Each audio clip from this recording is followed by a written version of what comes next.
విశుద్ధౌ తే శుద్ధస్ఫటికవిశదం వ్యోమజనకం శివం సేవే దేవీం అపి శివసమానవ్యవసితాం యయోః కాంత్యాయాంత్యాః శశికిరణసారూప్య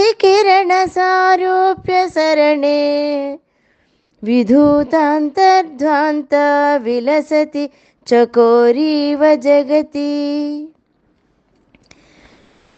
36వ శ్లోకం నుంచి 41వ శ్లోకం దాకా ఇంచుమించుగా ఈ 6 శ్లోకాలలో మన శరీరంలో ఉండేటువంటి షట్చక్రాల గురించి తెలియజేస్తూ ఆ షట్చక్రాలలో అమ్మవారు అయ్యవారితో కలిసి ఏ విధంగా ఇక్కడ ఉన్నారో తెలియజేస్తున్నారు. ముందర శ్లోకంలో అమ్మవారిని ఆజ్ఞాచక్రంలో మనము చూసాం. ఆజ్ఞాచక్రంలో శివాశివులిద్దరూ కూడా ఏ రకంగా అక్కడ ఉండి మనల్ని అనుగ్రహిస్తున్నారో చూసాం. ఇక్కడ ఈ శ్లోకంలో ఆజ్ఞాచక్రంలో పరమశివునితో కూడినటువంటి అమ్మవారిని ధ్యానించిన తర్వాత శివ అంటే అమ్మవారు, శివుడు అంటే పరమశివుడు ఇద్దరూ కూడా విశుద్ధ చక్రంలో ఉన్నారు. వాళ్ళిద్దరూ యొక్క శరీరపు కాంతులు చంద్రకిరణ కాంతితో సమానంగా ఉంటాయి. మనం చకోర పక్షి గురించి వింటాం. ఒక ఆడ చకోర పక్షి నిరంతరము వెన్నెల కోసం ఎదురు చూస్తూ ఉంటుందిట. ఆ వెన్నెలనే ఆస్వాదిస్తుంది. అదేవిధంగా ముల్లోకాలలో ఉండే జీవులు కూడా ఆ పరమశివుని యొక్క అమ్మవారి యొక్క కాంతికి నమస్కరిస్తున్నారు. ఇక్కడ ఇంకొక విశేషం ఏంటంటే విశుద్ధౌతే శుద్ధ స్ఫటిక విశదం అంటే అమ్మ ఈ విశుద్ధ చక్రంలో పరిశుద్ధమైనటువంటి స్ఫటికమణి వలె శివుడు ఉన్నాడు. అయితే మణులలో త్రాసము అనే దోషం ఉంటుందట.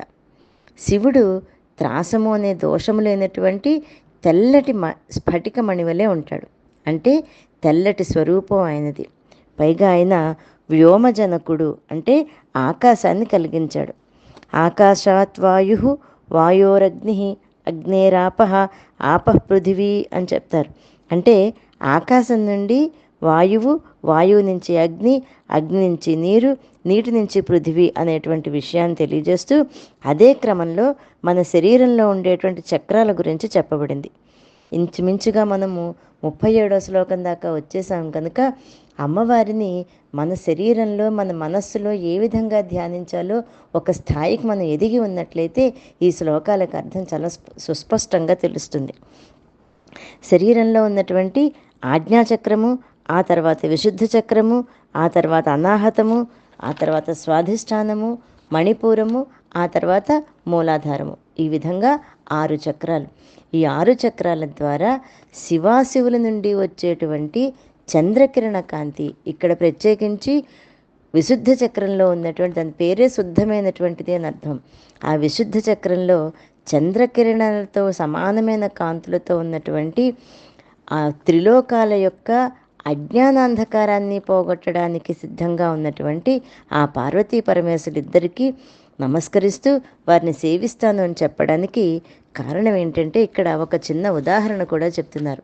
స్కాంద పురాణంలో ఒక మాట చెప్పబడింది. అదేంటంటే త్వమాశ్రిత మహాభాగే ప్రాప్నువంత్య చిరేణ మాం కేవలం త్వామనాదృత్య మాం భజంతో విచేతన నార్హంతి మమ సాయుధ్యం బ్రహ్మకల్పశతేరపి అని చెప్తారు. అంటే ఓ పార్వతి, నిన్ను ఆశ్రయించినటువంటి వాళ్ళు నన్ను శీఘ్రంగా పొందుతారు.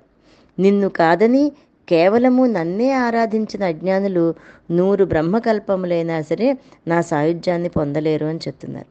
కనుక శంకరాచార్యుల వారు విశుద్ధ చక్రంలో అమ్మవారిని అయ్యవారిని సేవించడానికి కారణము ఇదే అయి ఉంటుంది.